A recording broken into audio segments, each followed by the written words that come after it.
अस्सलाम वालेकुम, मैं हूं दिल इम्तियाज़ और आप देख रहे हैं तख्ती ऑनलाइन। हमारी दुनिया में हर स्पीशी बदल रही है। वक्त के साथ साथ सब चेंज हो रहे हैं और इस चेंज होने के पीछे कुदरत का एक बहुत बड़ा हाथ है। कुदरत आहिस्ता आहिस्ता तमाम जानवरों और पौधों को बदलती जा रही है।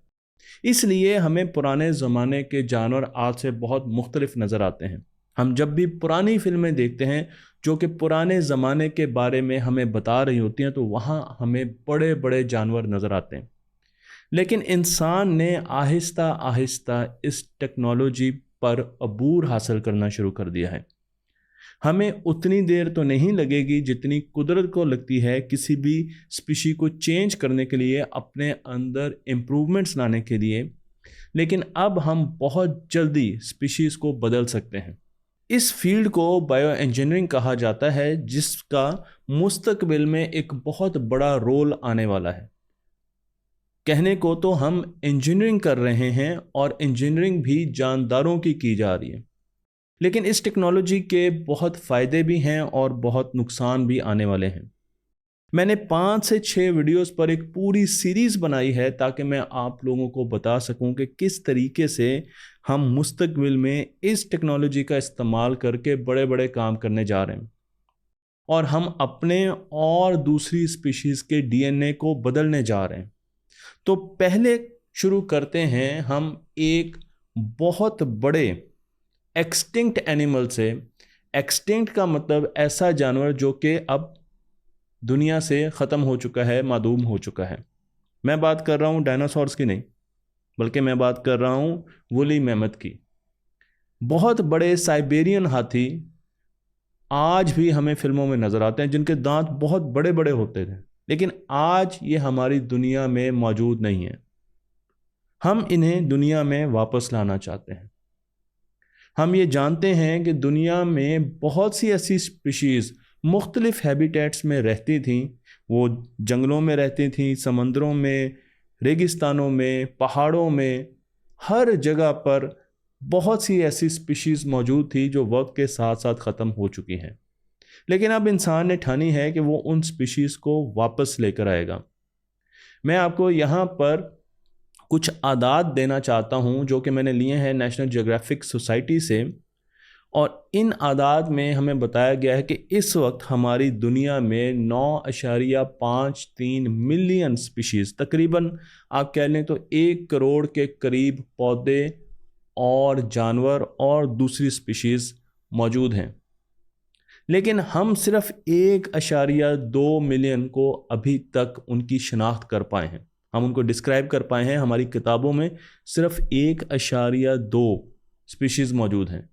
तो आप अंदाज़ा लगा लीजिए कि 1 करोड़ स्पीशीज़ हैं तकरीबन, और हमने सिर्फ 10 लाख के करीब उनकी शनाख्त की है। तो बहुत सी ऐसी स्पीशीज़ हैं जो कि बहुत छोटी हैं, जो कि बहुत छोटे स्केल पर मौजूद हैं, जिनके बारे में अभी हमें अंदाज़ा नहीं।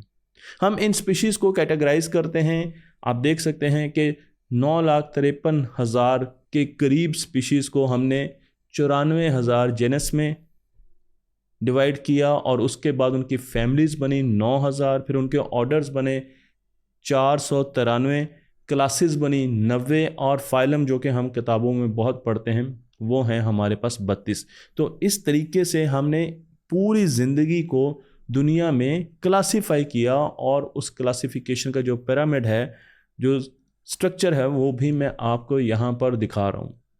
लेकिन अब मैं आपको एक झटका देने जा रहा हूँ, 100 वोल्ट का झटका। छोटा सा ही झटका है वैसे, क्योंकि आपके ख्याल में इस वक्त जो दुनिया में स्पीशीज़ मौजूद हैं, जो तकरीबन 1 करोड़ के करीब हैं, कितनी स्पीशीज़ ऐसी हैं जो हमारी दुनिया से ख़त्म हो चुकी हैं आज तक? एक्सटिंक्ट स्पीशीज़ कितनी हो सकती हैं? विकीपीडिया के मुताबिक हमारी दुनिया में, और विकीपीडिया की जब मैं बात करता हूं तो आप विकीपीडिया को हल्का ना लिया करें, क्योंकि विकीपीडिया में जब भी चीज़ें लिखी जाती हैं तो उनके नीचे रेफरेंसेस दिए जाते हैं, रिसर्च पेपर्स के बारे में बताया जाता है। और अगर आप उन रिसर्च पेपर्स में जाकर देखते हैं तो आपको अंदाज़ा हो जाता है कि ये बात बिल्कुल ठीक है, और ज़्यादातर बातें विकीपीडिया पर बहुत अच्छी इन्फॉर्मेशन मौजूद होती हैं और ठीक होती हैं। तो विकीपीडिया के मुताबिक 99% से ज़्यादा स्पीशीज़ हमारी दुनिया से एक्सटिंक्ट हो चुकी हैं।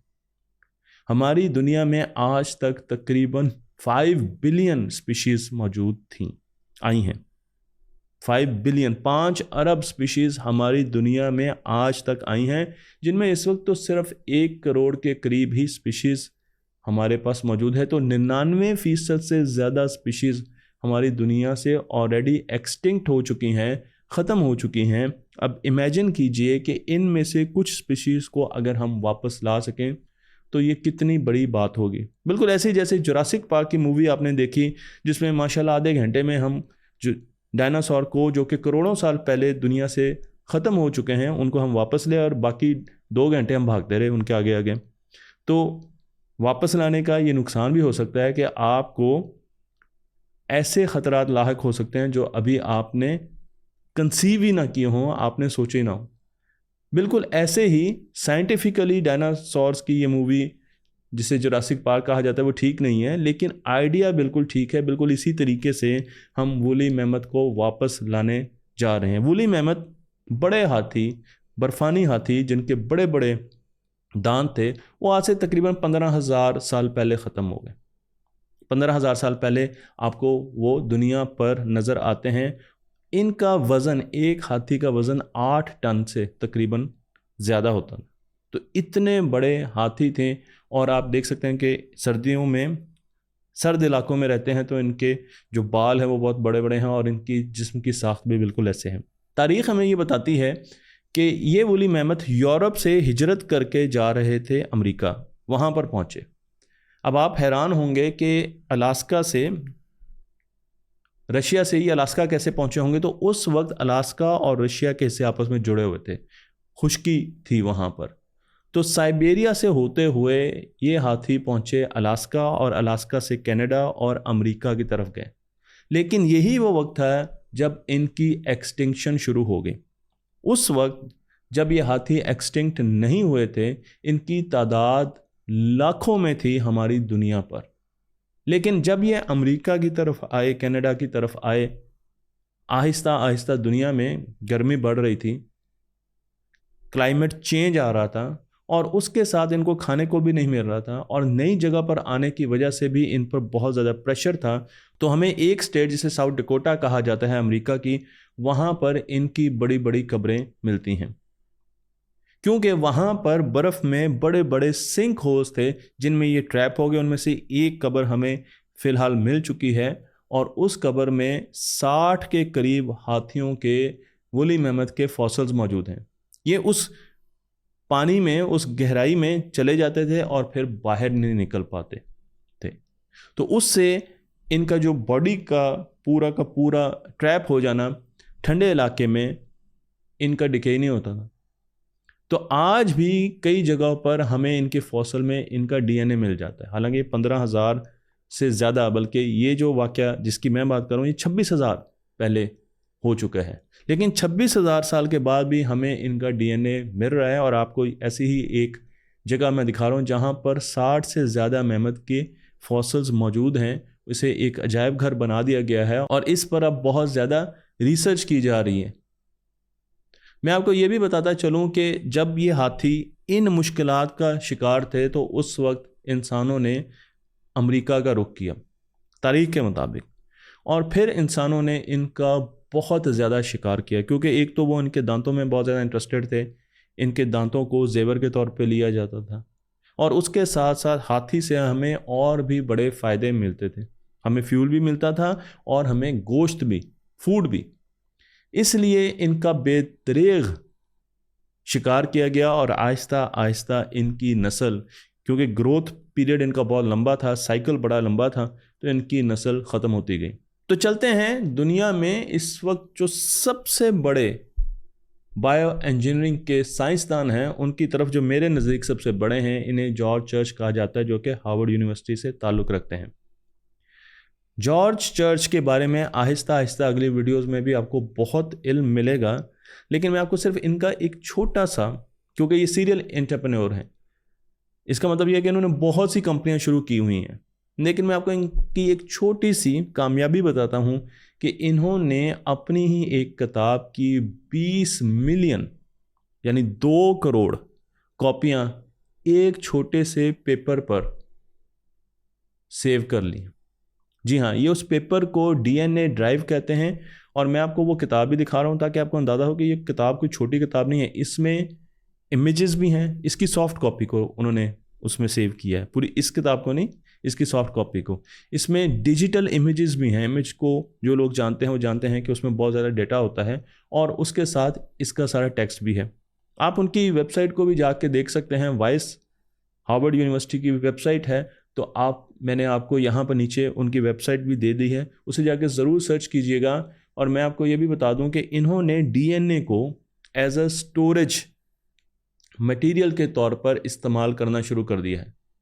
डीएनए में अब बहुत सी इंफॉर्मेशन सेव की जा सकती है, और यही काम इन्होंने इस पेपर पर किया, जहां आपको एक सर्कल नज़र आ रहा है, और इस सर्कल में इनकी किताब की 20 मिलियन 2 करोड़ कॉपियां इस वक्त महफूज हैं। तो इसका मतलब ये है कि डीएनए जहाँ जहाँ मौजूद है, इस पौधे में भी डीएनए है, तो हम इसमें भी अब डेटा स्टोर कर सकते हैं, मेरे अंदर भी डेटा स्टोर कर सकते हैं। हम हर उस चीज़ में डेटा स्टोर कर सकते हैं जहाँ पर डीएनए मौजूद है। लेकिन इनका सबसे बड़ा कारनामा होगा अगर, तो वो ये होगा कि ये वूली मैमथ को वापस ज़िंदगी की तरफ लेकर आ रहे हैं। इनका ये कहना है कि 2027 में हमारी दुनिया में पहला वूली मैमथ नुमा हाथी चलता फिरता आपको नज़र आएगा। लेकिन सवाल ये है कि अगर हम एक ख़त्म हुई हुई स्पीशी को वापस ला रहे हैं, तो हमारी दुनिया में तो 99% स्पीशीज़ ख़त्म हो चुकी हैं। ये हमें कितना बड़ा, कितना पावरफुल टूल देता है कि हम जिस स्पीशी को चाहें सोचें कि हमने इनको वापस लाना है दुनिया में, क्योंकि ये इनका जो लाइफ का बेसिक यूनिट है डीएनए, वो हमारे पास मौजूद है। बिल्कुल ऐसे ही है जैसे दही आपके पास मौजूद है और आपने झाग लगाना है, तो बिल्कुल उसी तरीके से हमारे पास इनका झाग मौजूद है और हमने दूध में रड़का लगाना है, तो बिल्कुल ऐसे ही हमारे पास डीएनए मौजूद है और हमने लाइफ को वापस लेकर आना है। किन किन जानवरों को पहले मरहले में वापस लाया जाएगा और किन जानवरों को हम फ्यूचर में एक्सटिंक्शन से बचाएंगे इसी टेक्नोलॉजी के ज़रिए, और फिर ये टेक्नोलॉजी और कौन सी जगह पर इस्तेमाल की जाएगी। आपके लिए बड़ी हैरानकुन वीडियोस होंगी फ्यूचर में, इंसानों के पर इस टेक्नोलॉजी का इस्तेमाल कैसे किया जाएगा। मुझे उम्मीद है कि ये वीडियो आपको पसंद आई होगी। अगली वीडियोस के लिए भी तैयारी रखें। तख्तियाँ ऑनलाइन को लाइक कीजिए, शेयर कीजिए और इस इल्म को दूसरों तक पहुँचाते रहिए।